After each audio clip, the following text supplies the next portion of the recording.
Selanjutnya ada posisi strategis dan manajemen risiko dari Cafe Kopikau. Jadi uh, pengertiannya evaluasi risiko itu adalah merupakan evaluasi risiko untuk bisnis untuk mengantisipasi risiko bisnis yang mungkin akan dihadapi ke depannya. Berikut adalah analisis risiko menggunakan 6 elemen penting, yaitu yang pertama risiko pasar. Jadi risiko pasar ini kafe di Indonesia ini eh, tentunya udah mengalami pengembangan pesat. Jadi eh, pasarnya mulai dari generasi milenial, generasi Z. Lalu kafe kami eh, juga pasar kami eh, merupakan teman, merupakan mahasiswa mulai dari mahasiswa kuliah, sekolah hingga para pekerja juga. Jadi resiko pasar kami eh, jadi kafe kami sudah menemukan pasarnya yang tepat dengan analisis ini. Berikutnya ada resiko kompetisi. Jadi kafe industri F&B ini kompetisinya semakin ketat karena tentunya volume pasar yang besar, sehingga juga memudahkan pengusaha untuk membuka kafe yang baru. Nah, langkah untuk meminimalisir risiko kompetisi ini, kami akan terus memantau para pesaing dan juga pesaing baru yang datang, agar kami bisa meningkatkan aspek-aspek sekaligus mempertahankan posisi kafe kami. Selanjutnya ada risiko operasional. Eh, Risiko operasional ini terjadi pada internal dan eksternal bisnis kafe Kopikau. Internal, contohnya adalah kesalahan karyawan. Eh, Eksternal, contohnya masalah teknis yang merugikan operasional seperti konslet listrik, pemadaman server, dan lain sebagainya. Dengan untuk meminimalisir risiko ini, jadi kami mendirikan kafe di Kota Batu, tentunya juga terhindar dari bencana tsunami dan juga langkah antisipasi eksternal lainnya yaitu membangun lokasi produksi menggunakan produksi pondasi beton bertulang. Dan untuk menghindari antrian-antrian yang terlalu lama, kami juga akan menggunakan sistem self order, yaitu order menggunakan barcode dengan melakukan pemesanan tanpa antrian. Selanjutnya ada risiko finansial. Eh, jadi risiko finansial Cafe Kopi Kau ini eh, melainkan pengelolaan cash flow yang berjalan dan juga risiko pendanaan yang cukup tinggi untuk bisnis kafe secara umum. Jadi kami untuk eh, meminimalisir risiko pendanaan ini, kami menggunakan pendanaan berjenis crowdfunding yang nantinya bisa membuat bisnis kami berekspansi ke cabang yang lain dan mendapatkan modal yang cukup untuk membuat arus kas bisnis kami seimbang. Selanjutnya ada risiko produk. Yang pertama adalah harga. Ya, risiko harga antara lain kenaikan bahan baku karena kelangkaan bahan baku. Untuk meminimalisirnya, kami menyimpan bahan baku yang dapat bertahan lebih lama dan kualitasnya lebih terjaga. Selanjutnya ada demand atau permintaan. Jika permintaan barang meningkat, kami akan melakukan penambahan karyawan bagian produksi dan juga akan mengubah sistem produksi yang nyaman dilakukan oleh para pekerja akan meningkatkan keefisienan produk. Selanjutnya ada aspek kualitas. Kami akan meningkatkan pengendalian kualitas agar menghindari risiko-risiko yang tidak diinginkan, seperti rasa kopi dan di bawah ekspektasi. Jadi kami akan menerapkan sebuah sistem yang berfungsi untuk mengembangkan perencanaan kualitas dari produk kopi kau. Selanjutnya ada resiko reputasi. Jadi resiko reputasi ini te- eh, semua bisnis juga menghadapi resiko seperti ini. Maka dari itu, untuk membangun citra dan reputasi brand yang baik dari bisnis adalah bisnis harus berhati-hati dalam bertindak, terutama etika dalam berbisnis. Contohnya etika berkomunikasi di media sosial dan juga eh, etika dengan pembisnis lain. Karena di zaman serba digital ini, jejak rekam digital sangat mudah terekspos oleh publik, yang bisa mengakibatkan penurunan minat konsumen, bahkan sanksi dari pemerintahan setempat, yang sekaligus menghancurkan citra brand produk.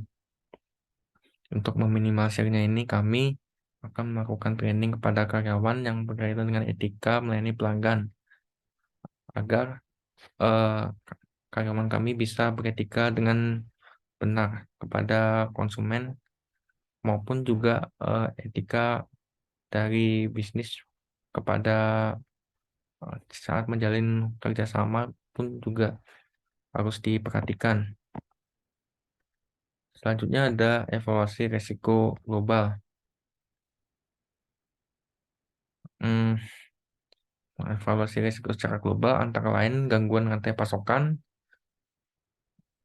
Eh, Berikutnya ada fluktuasi mata uang, masalah pada ketenaga kerjaan, dan sebagainya. Dan ini merupakan rencana pemasaran dan strategi penjualan kafe kopi kau.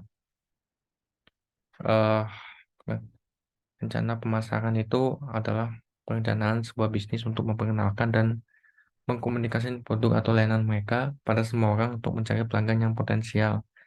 Analisisnya yang pertama adalah marketing mix.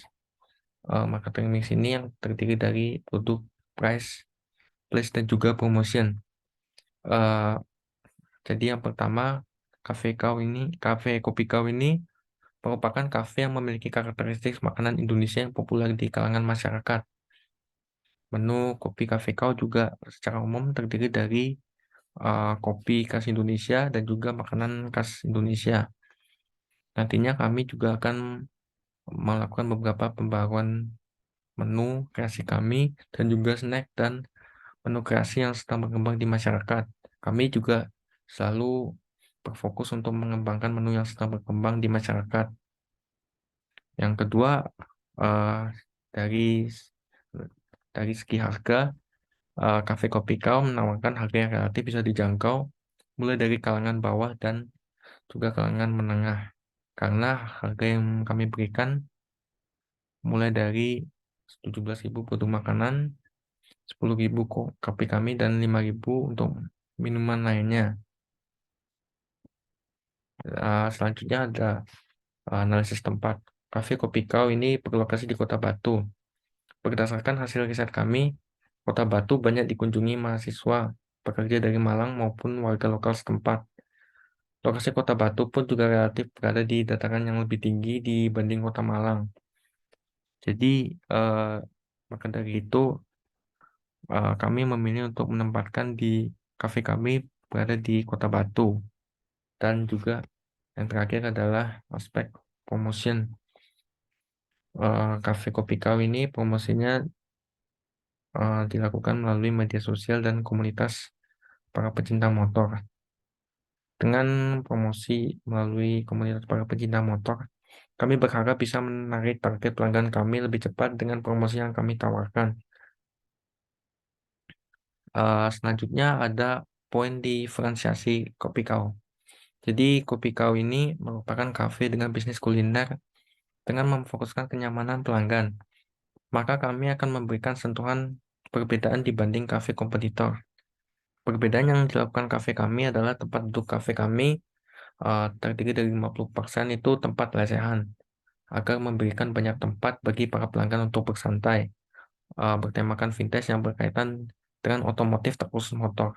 Dan juga sering bekerja sama dengan event organizer untuk mengadakan event modifikasi motor. Selanjutnya ada strategi pemberian harga. Pemberian harga yang pertama berdasarkan psikologi, kami Cafe Kopika akan menerapkan harga produk dengan kelipatan 9 agar dilakukan agar memberikan kesan produk yang lebih murah.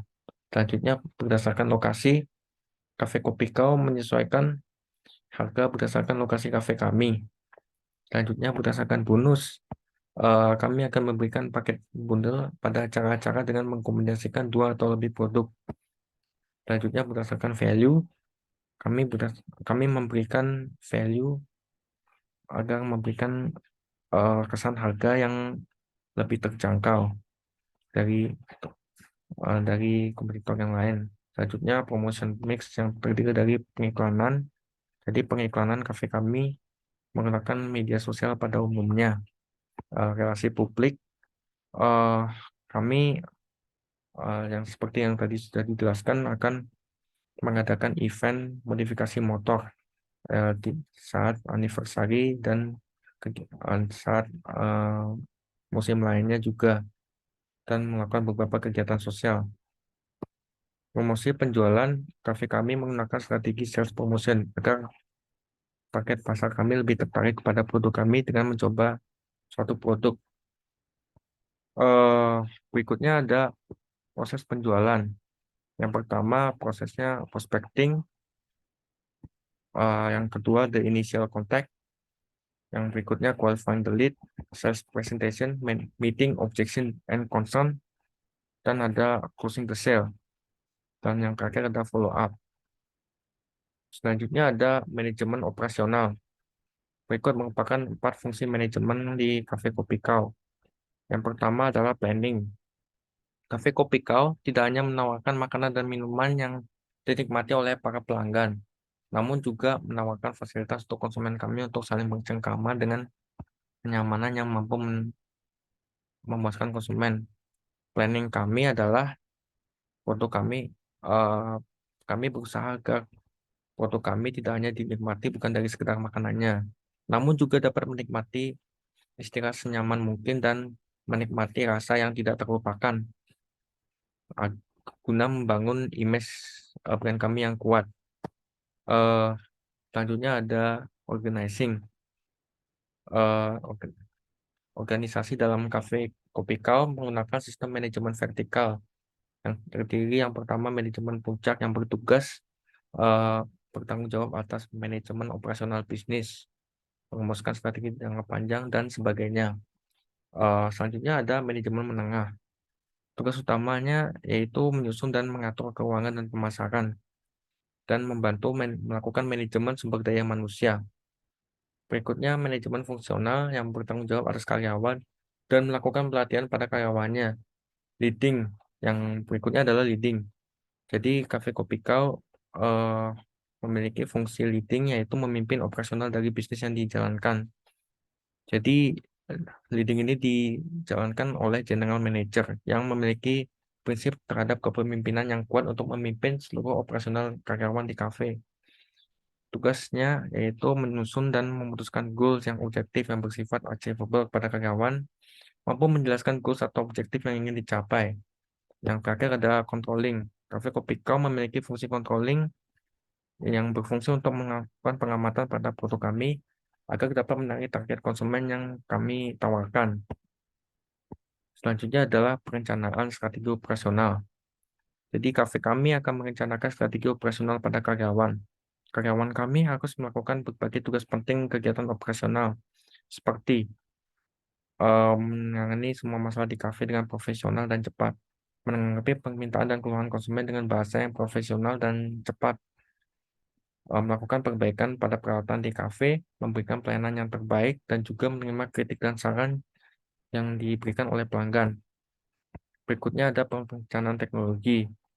Perencanaan teknologi ini pada bisnis ini berfungsi untuk em, berperan pada keefisienan bisnis yang terdiri dari perangkat lunak maupun perangkat keras. Yang pertama, berikutnya ada konversi mata uang. Untuk dalam mata uang eh, hanya pada konsumen luar negeri, di mana mereka harus mengkonversikan mata uang mereka terlebih dahulu ke rupiah. Namun dengan adanya teknologi berupa e-money, kini pelanggan dapat mengkonversi segala mata uang ke rupiah tanpa harus melihat berita atau e-money. Berikutnya adalah sumber kertas.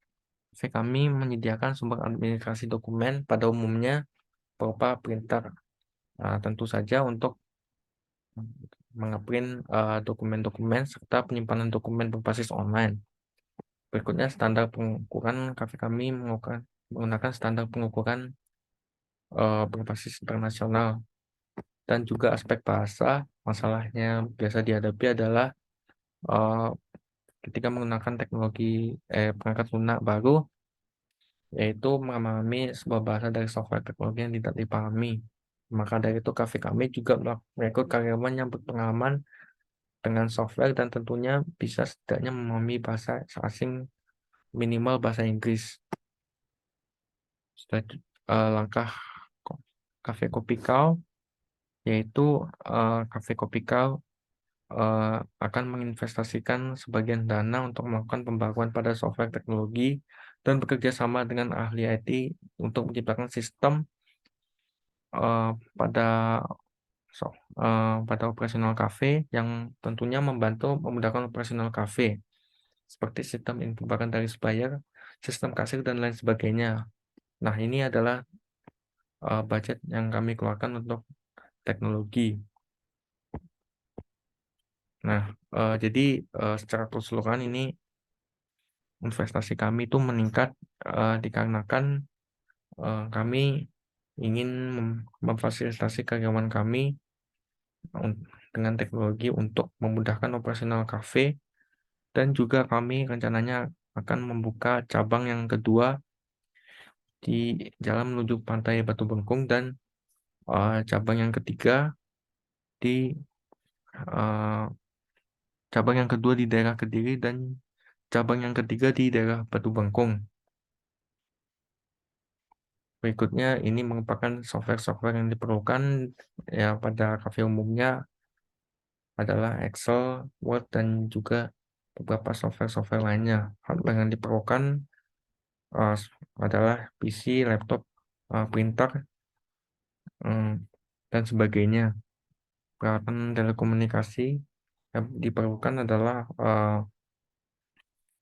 yaitu peralatan telekomunikasi yang sudah massal dipakai oleh pebisnis saat ini, yaitu WhatsApp dan WhatsApp bisnis. Keperluan personal IT kami kemungkinan juga akan membutuhkan software spesialis dan hardware spesialis untuk membantu mengembangkan software kami. Berikutnya, manajemen sumber daya manusia, yaitu yang pertama CEO-nya adalah Khalid Muhammad Al-Farisi, bertugas untuk merumuskan dan memutuskan strategi untuk Kopikal, membantu memotivasi karyawan, melihat perkembangan operasional perusahaan, dan juga membantu menciptakan sistem kerja yang fleksibel. Eh, CFO yaitu Chief Financial Officer, yaitu akan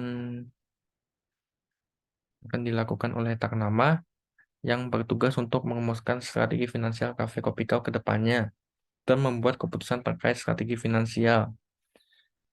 Selanjutnya, mengawasi aktivitas keuangan, mengidentifikasi jika terjadi kecurangan, dan meninjau pelaporan. Berikutnya, eh, adalah eh, COO. COO-nya itu saya sendiri, Ari Wibisono, yaitu menyusun strategi operasional di dalam kafe yang membuat karyawan nyaman, meningkatkan kinerja, mengawasi seluruh kegiatan operasional, membuat sistem alat ukur, dan sebagainya. Berikut adalah gaps in management team, yang berarti adalah bagian-bagian yang sebagian diambil oleh CEO dan sebagian juga diambil oleh jabatan lainnya.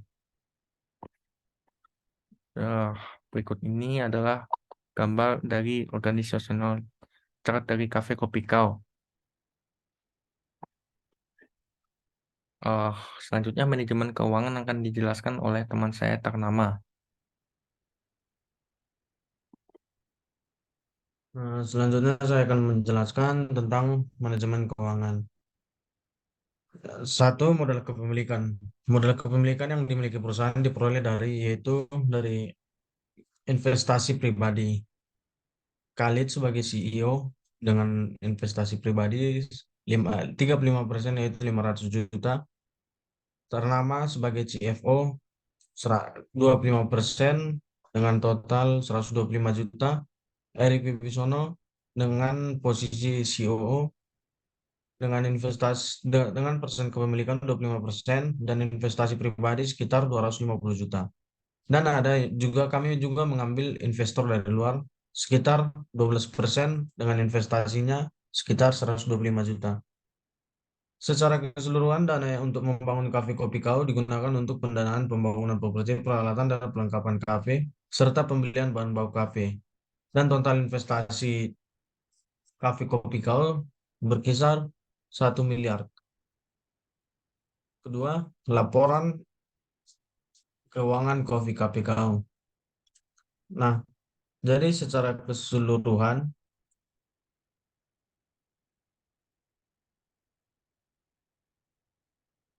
kes- keseluruh, secara keseluruhan, total utang dan kewajiban Cafe Kopi Kau meningkat dari tahun 2023 hingga 2025. Selanjutnya, nah, laporan arus kas, yaitu secara keseluruhan total arus kas dari aktivitas operasional Cafe Kopi Kau meningkat setiap tahunnya. Selanjutnya,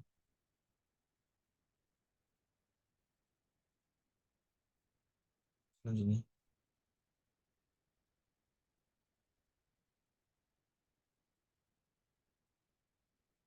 secara keseluruhan total arus kas dari aktivitas operasional, investasi, dan pendanaan Cafe Kopi Kau meningkat setiap tahun dengan net cash flow pada tahun 2023 sekitar 306.786.893 rupiah. Pada tahun 2024 317.589.757 rupiah. Dan pada tahun 2025 319.399.448 rupiah. Nah, itu dia presentasi dari kelompok kami. Sekian, kami mohon maaf bila ada kekurangan dan terima kasih atas perhatiannya semua. Terima kasih.